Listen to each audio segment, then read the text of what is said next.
our next and final session is going to be for Dr. Noor Ainin binti Nick Muhammad.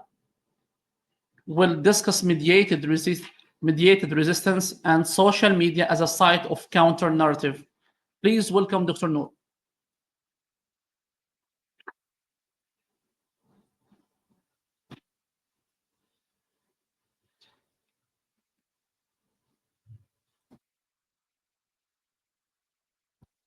Thank you very much, Dr. Alakat. First of all, Assalamualaikum warahmatullahi wabarakatuh. Thank you very much, Prof. Nazari, for the chance for me and Prof. Surin to present our work here in this conference. I'm pretty sure most of us in University Malaya has seen your emails every day giving us updates about the conflict that has happened. Yeah, thank you so much again for the chance. All right, so today I'll be talking about mediated resistance and social media as site of counter narratives in the Gaza genocide. Okay, right. So first of all, in the introduction, I'll be talking about the dominant versus less dominant narrative. And then I'll present the conceptual framework for this study, and I'll move on into the findings after that. Right. So first of all, we all know that the Gaza genocide is not an event that exists in a vacuum. It's a long-standing event, and as the previous speaker has mentioned, he has lived the life of facing like different conflicts at different points in time, and it has affected his family members like from the longest time, right? So it's an issue that doesn't exist in a vacuum. So it starts from the establishment of Israel as a settler colonial country, and it's the very event that causes a long chain of events that came after. So this is actually a discursive event, we would argue, because it's historic, right? So the dominant narrative in the colonization of Palestine is, we all know, is largely perpetrated by the Western media, and we know the West is participating actively in the genocide, right? So this Western hegemony on media narrative is particularly apparent as shown in their role in legitimizing Israeli violence towards Palestinians, and it has been studied extensively, right? So the same form of legitimation could also be found in Israeli government's discourses about war and how they legitimize this war and also violence against Palestinians, right? So what researchers have found is that narratives by Palestinians are often historically skewed and also not centered in many Western countries and Western domains, right? So in the Palestinian territories and people who are in support of Palestinian and Palestinian liberation causes, art is a tool of resistance. So it's not a novel idea, right? And it's depicted through different things. And in Gaza, it's depicted through the use of murals in the wall, right? So this is a practice that could be traced back to the Israeli occupation of the West Bank and Gaza in 1967. Okay, so social media has now become an emerging battleground, which gives a space for the Palestinians to raise awareness about their lived realities. So much so that it has been dubbed as the new war zone, okay? So it has participatory affordances that could mediate social movements, activism, and resistance, among other things, right? So a key feature that's increasingly adopted by social media platforms is the feature of personalization, which means that there is certain algorithm that alter and also personalize the kind of content that users of social media get, right? So this personalization of content is especially prominent in TikTok, right? Through the For You feature and also in Instagram as well, but more so in TikTok. And TikTok itself actually influences changes that happen in Instagram, because previously we know that Instagram did not have the Reels feature that show videos on its platform. And now it has, after the prominence of TikTok, especially after the COVID-19 COVID-19. Yeah. So resistance that takes place online is not a new thing. It's a highly documented phenomenon. In fact, it happens. We can see it through the Black Lives Matter movement, the Me Too movement about sexual abuse and harassment. So resistance that takes place online is not something new. So visual communication on social media is essential in contemporary protests, and it's not a novel idea, right? So narratives of resistance are seen to be co-produced by several online users to form a collection of narratives through what is known as transmedia storytelling, right? But while many studies have looked at various forms of online activism, very limited number of studies have actually looked at online resistance for the Palestinian freedom. Okay, so in my study, I use concepts that's drawn from critical discourse studies, looking at how social injustices are actually enacted, reproduced, and also resisted, right? So we use the positive discourse analysis as well because we're looking at discourses of social change in this context, right? So we're looking at resistance. Yeah. So basically, we are drawing on concepts such as recontextualization and legitimation. And as my students, Zhang Yu and also Wang Fei have just now explained, recontextualization is the process of linking different texts and discourses to examine their relationships. So we're looking at interdiscursive relationship and intertextual relationship in text because we view text as sites of contesting ideologies. So that's why it's very interesting to study the Gaza genocide from the discursive lens. Right, so the data sources for this study come from TikTok. Okay, we look at the trending audio such as songs, and then we take artworks from a Tumblr site called Dr. Sonnet. It's basically a blog. The reason why we look at social media is because it's a participatory web, which means that it has affordances which allow them to be a powerful tool to get actionable content. Now, of course, like many studies have shown that social media can be performative, right? Can be performative in the sense that users use it to show that they care about something. But from what I found, it also has a profound impact towards influencing other users and create that sort of like solidarity in terms of the rallying like emotions among people to tell them stories about lived realities of Palestinians, right? So it has participatory affordances that could mediate social movements, activism, as well as resistance. Okay, so TikTok, for those of you who don't know, it's a video-based social media platform, which is owned by a Chinese tech company. So it usually features like short bite-sized videos, ranging from 15 seconds, 30 seconds to the longest is 10 minutes. So this platform is a rising platform and it's especially popular during COVID-19. Yeah, so there is a high level of personalization tailored to users' content. And interest, sorry.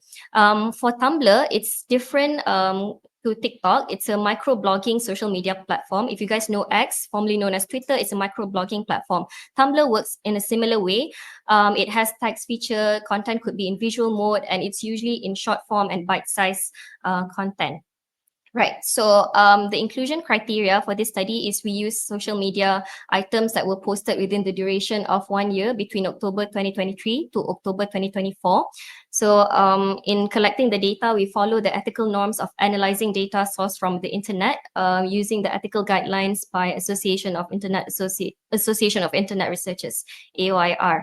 Right. So before I begin with the analysis and the findings,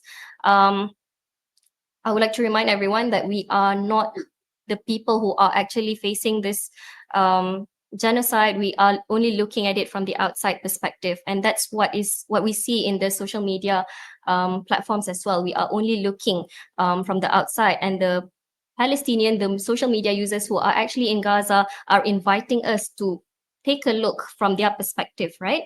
So this is a preliminary findings, and what we found is that there are three key themes in the mediated resistance and also social media discourse of resistance. First is the theme of discourse of hope, and second is legitimation of movements of resistance, and the third one is rehumanization of Palestinians to challenge the dominant narratives. So in the third one, we'll see that children are the central participants in a lot of the social media content. Okay, so some of the prominent audio trends from TikTok were examined because they seem to work in an effective audio networks. Okay, so these are shaped by recontextualization and also the practice of remixing content, which serve two purposes. The first one is to connect with the viewers emotionally and also to obtain responses from them, and second is to connect with topics of similar nature, and context as well. So after that, we also select artwork from Dr. Sonnet, which is a microblogging platform on TikTok that mirrors that we found within the audio trends. What we found is that emotions are the central frame that sort of like ties all of these themes together. And this is made possible due to emotional affordances of social media. Okay, in the first one, for discourse of hope, we see that this is constructed in social media as a counter narrative to the politics of fear that's enacted by the Israeli government and also the Western world, which legitimize war and violence against Palestinian people. So hope versus fear is something that could be construed as a binary in the in-group and out-group representations. So we see here that discourse of hope is being used to counter against that discourse of, politics of fear. Yeah. So in one of the audio trends that I found is from a song called Ya Talzin. Okay, so this song carry lexical choices that reinforces the discourse of hope. You can see a lot of euphemisms are used rather than saying Palestine, the land of olive trees is used, and rather than saying Palestinians, my people are used. So this is probably because of documented instances of social media content censorship. Because of censorship, some contents are not visible to other social media users. So users have started to become more creative in how they present their content and also how they produce their contents, right? So this is what we call shadow banning. So because of this, these kind of strategies emerge because users have started to become more creative in the way they use language on social media. So this song also referenced the political phrase "from the river to the sea," but this is usually followed by the second part, "Palestine will be free." So this is used also in chants in pro-Palestinian rallies, especially in student encampments that we see earlier this year in Western universities, right? So this is something that we can call networks of digital togetherness, because people use the same sort of audio trends to create contents about Palestinian resistance and Palestinian liberation causes. Okay, so this enable Palestinians to own their narrative and also communicate their emotions, and also people who are in support of Palestinian cause. Right. So this song, Ya Talzin, also sampled the melody of a Palestinian folk song. Correct me if I'm wrong. It's called Ya Tali'in ala El Jabal, which means to those of you who are climbing the mountain. So this is historically sung by women, right? Historically sung by women, and it's considered a patriotic song with associations to the Palestinian resistance movement. And then this reinforces the idea of interconnected online network, which could be related to another researcher, what he called as effective public, which is essentially denoting the ways in which social media affordances stimulate feelings of belonging and solidarity among its users.